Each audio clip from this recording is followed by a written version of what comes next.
Assalamu alaikum warahmatullahi wabarakatuh. Yes, class 8. Today is our lesson number 2, Iman. Previously we studied our lesson Aqidah. There is a close relationship between Iman and Aqidah.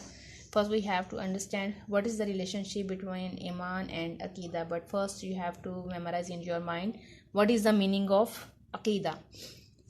So as we studied about it in previous lesson, and yes, you are right when you are saying that Aqidah is to believe about something that it is true, having no doubts about it. So when we believe that Allah Almighty is only one and that He is our creator, so if we have correct Aqidah, then our Iman will also be strong.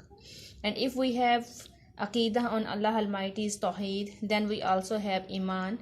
Actually, it is not only the matter of words. Only words are not enough to show our Iman.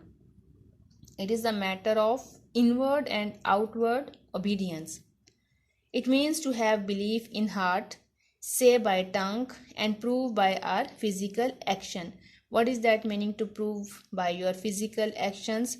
It means that if we have Iman in our heart, then we have to say it by our tongue, as we say La ilaha illallah by our tongue, and then we have to prove it by our actions.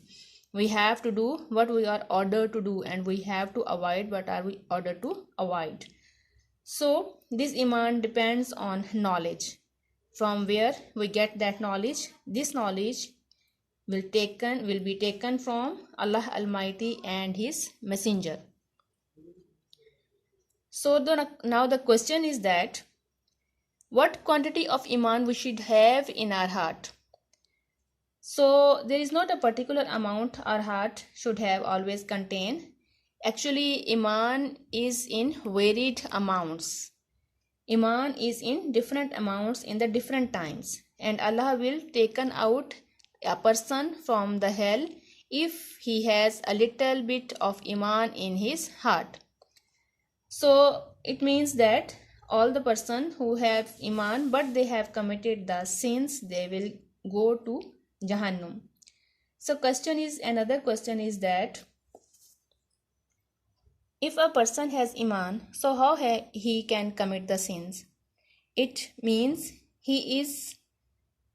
doesn't mean that he is not a believer at that moment when he is committing any sin. It doesn't mean that. It means that only when a person commits any sin, at that time his Iman goes away from him temporarily only.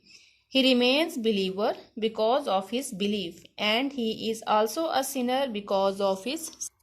In this regard, you can look here a hadith also that can clarify more. That was Jibreel who came to me and said, whoever among your fellows dies without associating a partner with Allah will enter paradise. I said, even if he commits adultery or steal? Then Hazrat Jibreel said that even he has committed such type of sins, even then he can enter Jannah. He can come out of Jahannam. He has to go Jahannam because of his sins, but later on he will come out of Jahannam and he will enter in Jannah. And we know that always we are different times we commit the different sins. Some are smaller sins and some are bigger sins. So the smaller sins, these are removed by our good deeds that we do in our daily life. Just like we say 5 prayers a day, so we commit a sin between the 2 prayers, the second prayer will remove from the time period between the one prayer and the second prayer will remove our sins. In the same way, as we recite Surah Kahf on the day of Friday, so the sins that we commit between the week, these will all remove because of reciting that surah, as it is said in Quran that innal hasanati yuzhibnas sayyi'at. So these are only for the smaller sins. But if a person has committed the big sins, so for that he has to say tawbah.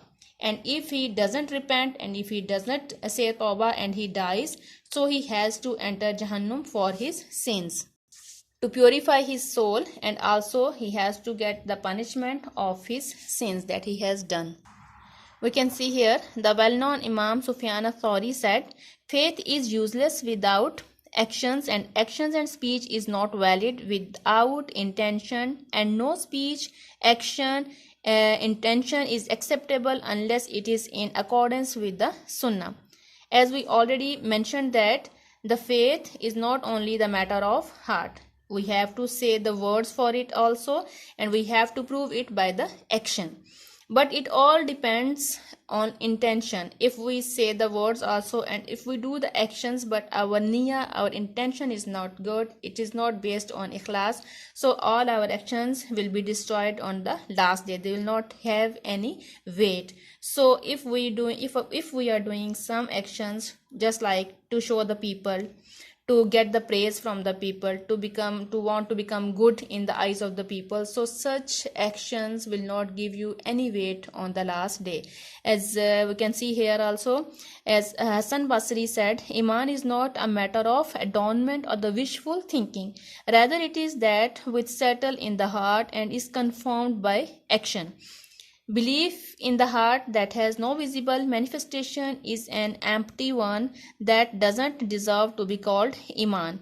It's mean again that if our Iman is in but we do not prove it by our actions, so they will be empty, they will not have any weight. Here they have given you some examples. For example, Iblis knows the truth about Allah Almighty, but again he opposed the truth, so he cannot be considered a believer.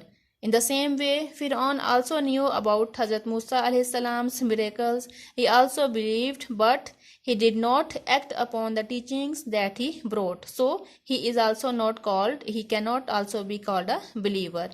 In the same way, Abu Talib, the affectionate uncle of Nabi sallallahu alaihi wasallam, he also knew about the truth that Nabi sallallahu alaihi wasallam brought, but he did not accept Iman, he did not accept Islam, only fearing that the people of Makkah will abuse Nabi sallallahu alaihi wasallam. He also feared that the people of Makkah will blame him, that only because of the fear of death he accepted Islam. So he did not accepted Islam and he died in the state of disbeliever. So the Quran very clearly tells us about the traits of the true believers. إنما المؤمنون الذين إذا ذكر الله وجلت قلوبهم وإذا تليت عليهم آياته زادتهم إيمانا وعلى ربهم يتوكلون. Here are some traits of the believers, that are only those people who believe in Allah. When His name is mentioned, their hearts become fearful, and when His verses are recited to them, their Iman, it increases them in faith, and upon their Lord they rely. And those who establish prayer, and from what we have provided them they spend. It means that they obey Allah's order, they pray 5 times a day, and whatever Allah has given to them, they spend from that amount. They are the true believers. For them are degrees or their grades with their Lord, and forgiveness and noble provision. These are the rewards